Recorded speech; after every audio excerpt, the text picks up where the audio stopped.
J'ai un message pour Nandeko Suzy Bantu. Pendant que j'étais en train de prier, et Dieu m'a montré des choses pour cette dame-là. Tant on a bandit tournage na bengié, Aïbisinga lobi Akematadi. Akematadi, on a tché na casting mususu oyo osalate.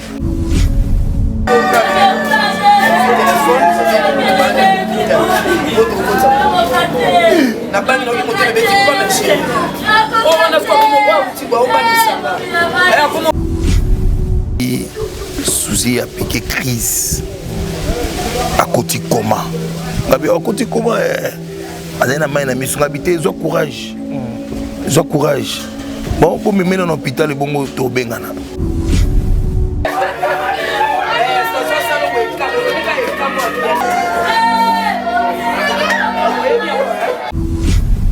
moi, si mon corps nzamba lingi, mais tout autour, je sens la jalousie. Ah, bah, je réanimé. Nous espérons qu'elle est bien. Pendant que nous avons prié, Dieu m'a parlé pour cette sœur, Suzy Bantu, une actrice et comédienne. Maman, faites attention à l'entourage. Faites attention à mon le roi malamouté.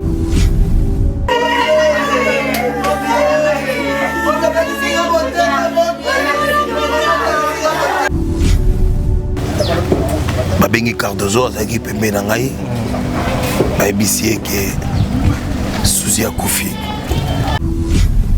na moni événement moko ya malamu tout autour na yo peba makasi na entourage na yo piqué ba crise trop azongi ba hôpital mingi po azako banga ni ba opérer appelle manamoni en danger moko ya malamu tout autour no attention na entourage na yo ba ninga mo ba linga ba baby sa témoignage na yo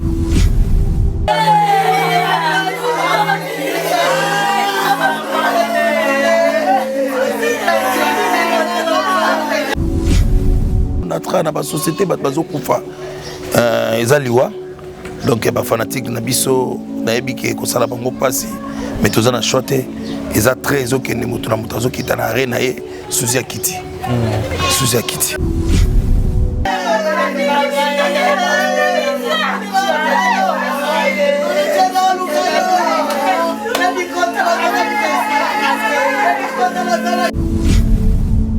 la plupart ba tournage nyos tokendaka va to tourner to sambelaka je sais pas mutu na mutu ayebi nzambe nini asambelaka. Bozali ebele bokota l'émission de partout na pesi bino mbote. Mbote bala nyonso ya Chebiso TV. Oui malamu na mission na bino réponse à nos questions. Yande ko na pesi moyini nanga mbote, moyini mbote, moyini bonjour, moyini nanga bonsoir.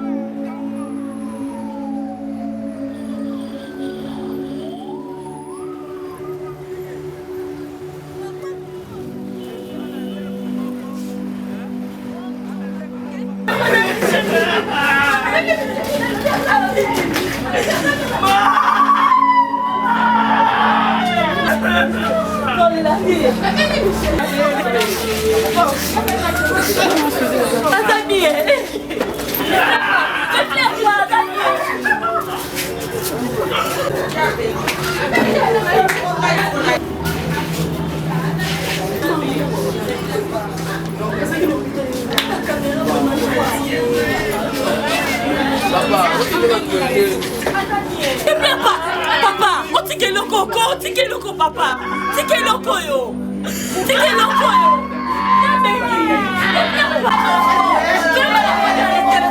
La personne a le téléphone là-bas.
Chez Bissou Télévision, chaîne Oyo et Kokani na yo.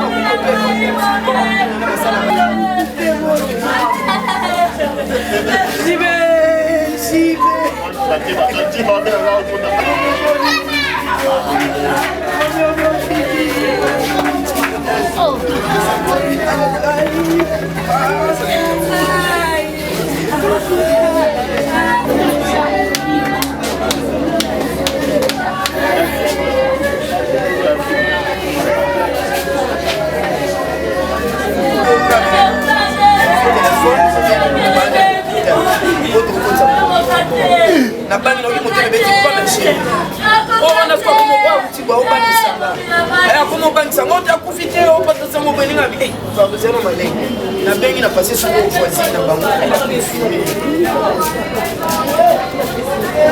na bangi na parce que comme bangi si on a oh bema donc il va na bangi qui a pas le téléphone to bangi na moyo na moyo sur le tata na bobina ça na c'est to yebo poto tuna bango moi ndai personne monde ba yeba toujours na sopa komba kuna moyo sur le tata mon avis que yeba ça na mo tata c'est la ils sont là quand on a pomba to tali ko to mono na Facebook na visa na no ila formation na na kila stati mono mono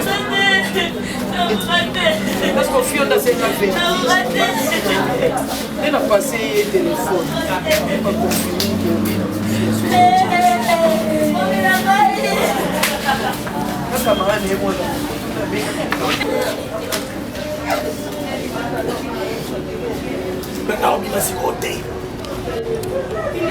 Tout soigné.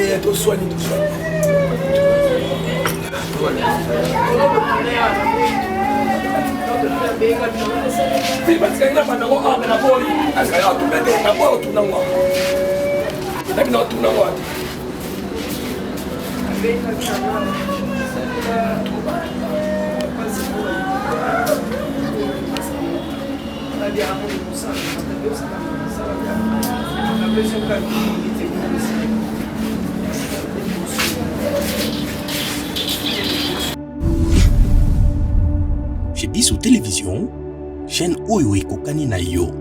Mbote balandi ya chez Bissou Télévision, on a cadre toujours ya ko informer bino. Tokiti na mabele toyoki mama Suziaza société atiki biso. Na yango toyé pas pene ya moto azaki na tout le temps bano kabola ba idée ba mayele ko partager ba histoire ba passe et tout consort ya modé. Mais avant tout on appelle si merci mingi na sponsor na biso officiel Jésus-Christ de Nazareth, yende sponsor na biso numéro 1 ndé yem tapé ça rappel manabo moyi. Bande balandi momona ki l'autre fois na émission moto ça na basai na Nzambe moko apesa prophétie pour na papa maman na biso Suzy Bantu. Nyonso to le na télévision mamba ko négliger té. Tala lelo maman Suzy akei atiki biso trop tôt atiki famille na pasi baninga et tout consort na pasi. Mais tu es quand même pas ya modé, tu me quand ko partager ensemble. Bonjour. Bonjour chérie. Mes condoléances. Merci pareillement. Vieux Tozu Sango, il y a liwa ya Suzy Bantu, wazaki moko ya actrice soit ko jouer pene na ba film na yo puis moi mingi Sango e komi on na mato ilulengeni. Ouais ba benga na tongo na grand frère na ye. To benga na une semaine parce que dans un film moko azaki na kati. Nga pe tango na kufeli semaine fait na tournée te. Tango na bandi tournage na bengi ye aibisinga lobi ake matadi. Ake matadi na tchaye na casting mususu oyo akozala te. Il fallait na tourner na ndaku na bisinga biya wana ndaku na yo okendo tourner. Lelo ya lelo grand frère na benga na tongo abina ngai Suzy a piqué crise à côté coma ngabi à côté coma azana mai na misu ngabité zo courage bon pour me mettre en hôpital bongo to bengana ngam na bengiye abisinga bazo réanimer nabi espérons que elle est bien et après babengi Cardozo azaki pembe na ngai bayebisie ke Suzy akufi et sali ngai vraiment malamu mingi te onga na yebi pona Suzy na bana osolo ana ye mingi c'est vrai que Suzy Nobela quand episanga eza miom Andeko bela nini ya bisanga. Oui, sali qui a piqué ba crise à faire 40 fois. Ba piqué ba crise trop, azongi ba hôpital mingi po azako banga. Banga ni. Ba opérer. Je sais pas sucré nini ba no bangise ki ba opérer yango. Na éviter mais nga no c'est toujours conseil minga ngo ba linga opérer baza sûr que elle est bien. Pourquoi yo mukozo banga? Non, ba osala ngai moment ezali kaka nzamba luka o permettre basala ngai. Bon. Elle est précipité na éviter sur les anatana normal ezué. Mais à quoi fait un hôpital nini? Ba memaki na sa crise wana. Côté ya Shaumba ku hôpital ngo na ebiango te, mais na minito ba kotie na cinquantenaire. Na cinquantenaire. Mais sikoyo na maladie na ye na kobela yaki mbongo zanga kitoka kana otolo bake anayi ko banga opération. Na limite za kimbongo parce que ceux mbongo na lo bateke Suzy za na mbongo to nini Suzy za assuré maman Denise a assuré santé. OK.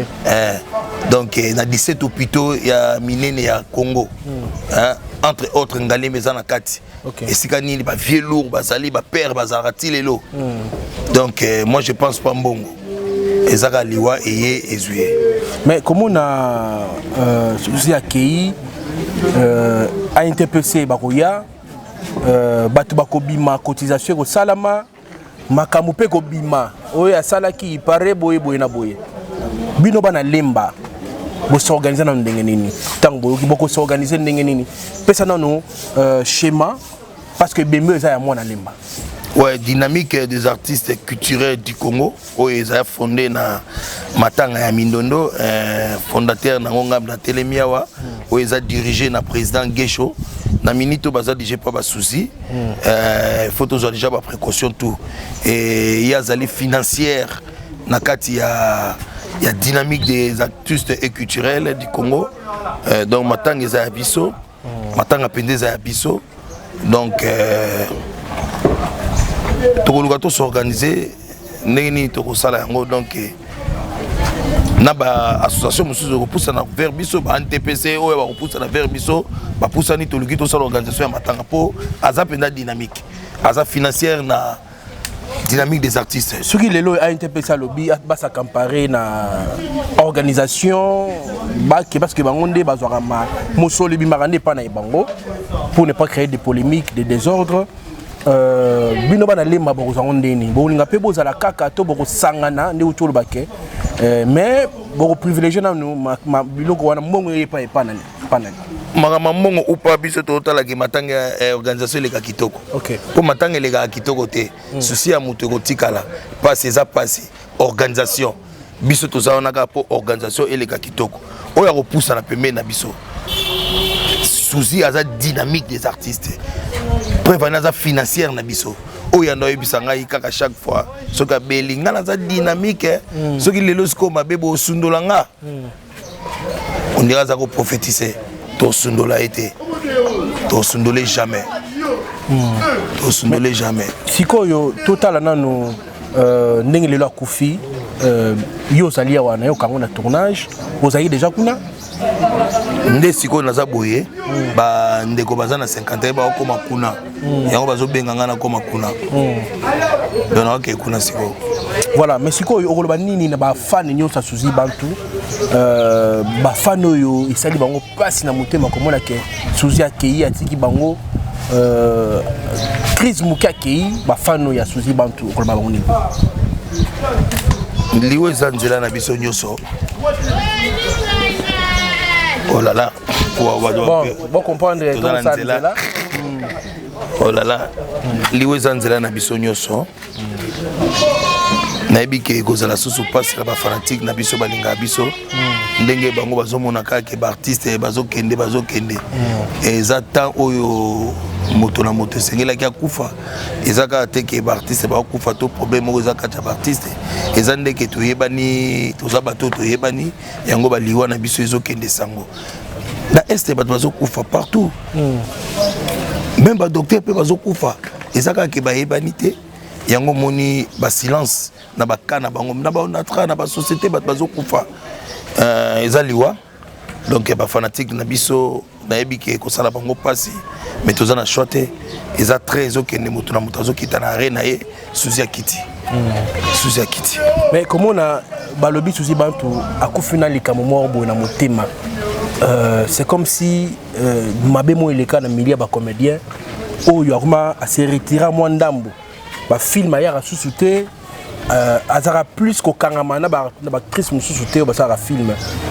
est-ce que ya modo azai pene ya Suzy Bantu o remarqué nini ya modo azaki penda pene na ye azako benge na ba film remarque wana Suzy tika ko betanga te na tuna ki question moko awa film na ngai bandeko tel bazali abi ya nga zaka rankine te to ko jouer na bango to zala elongo voilà nayebi oyo akena ngona motema te nayebi problème ni nazana ngote wana nayebi te nga nayebi ke tango na pengi na bi na ye ndeko oko jouer na kingandi ayibisinga te baza famille nga nga zaka rankine te to ko jouer na bango c'est ça qui ayibisaki mais bande balandi on peut bondi marabiso makambo ba sena nzambe balobaka na otoko ya sa émission moko bamona kaka chic mukadi yo lekisaka bato balobaka mabe ba comédien pasteur wana prophète a prophétisé que Suzy azantouré na to balingaka été amonaki empoisonnement mikolo ekoya eloko mo ekomi na Suzy elekai na chebiso ya bandi na kochama extrait bato bamona oh oui mama na oyo sama masolo donc liwa ya Suzy a prophétisé na chebiso na pe na ba image ndé na ba boye to balancer mo extrait aloba yika que non ba entourage ya Suzy balingi été akomona empoisonnement akomona bato balingi été c'est vrai ba écarter pene ya ba comédien sikoyo maramuye moto ana lobby comment il s'est réalisé tout là que quelque part nzamba annonçaki Suzy Bantu mais Suzy Bantu azwa qui peut être na bengaka epé to solo la kabishik na yoki mais ninge pe to saki na ndeko na biso Karine Pala nzambe pa lobaki batu be ba benga pasteur de la foi batu ba lobby belé to retiraki émission wana je dis pas que ko komela ndeko na biso Karine Pala pour nzambe tant prophétiser et ça veut dire que alingi mwana na ye azala toujours en bonne santé tu vas mettre en garde quoi voilà et au confier na ye en tant que ya modé ba comédie belesque ba yeba nzambe la plupart ba tournage nyonso tokendaka avant de tourner to sambelaka je sais pas mutu na mutu ayebi nzambe nini na sambelaka mais nga nayebi ke balobaka au nom de Jésus la plupart ya ba tournage nyonso oyo esalamaka na Congo avant de tourner to sambelaka ok voilà ya modé na kozota mingi te na yo en plein tournage na kozela yo na matanga bat ba retenir nini na maïno sur tolobi surtout pour l'organisation tomoni désordre ko moi mingi na mama organisation okomo na famille oka kingana zaki mbongo na sima kingana ngenda ko zo mbongo akepa nani aki ministre azwi mbongo aki azwi mbongo c'est comme si bato komo sepela bat ba kufa po bango bara ba zo mkaniera ba na poche nini ori ko loba na bato nyonso modèle wana o ba ko tala biso en tout cas to cesser ba comportement au public a sepela na ngote kala tomeka kolata penda ba comportement misusu tozo kolati balobi tant tozo kola oya bo mwana ezoleka alors na matanga Suzy kimia nzamba sunga penda ezala nde na tolo ba Suzy za dynamique Suzy za assuré na Suzy za assuré na fondation ya Mama Deid. Donc Mama Denise ayebi ki na minute oyo mwana ye akufi Suzy azalaki vraiment enfant chéri ya Mama Olive nayebi ki bembe ya Suzy ekoleka na kimia eleka bena très bien eleka na kimia donc je suis émotionné. Merci beaucoup Yamodé. Merci Yamodé. Voilà. Yamodé Natikio, Balandi, bon comprendre. Yamodé Aza émotionné. Merci na bazo ki bakwa otala biso na Chebiso télévision. Ne na otoye koloba na émission yo. Biso tozali baumbu na bino to sela bino musala, to ya oluka ba star pour na bino boza informé. Bo tenera biso un peu rigueur té. Peut-être un monsieur les caca. Donc merci mingina sponsor nanga Jésus-Christ de Nazareth. Merci na ba ope balinga biso tenza mapambola bino tokutani balasima sur Jésus-Christ azonité.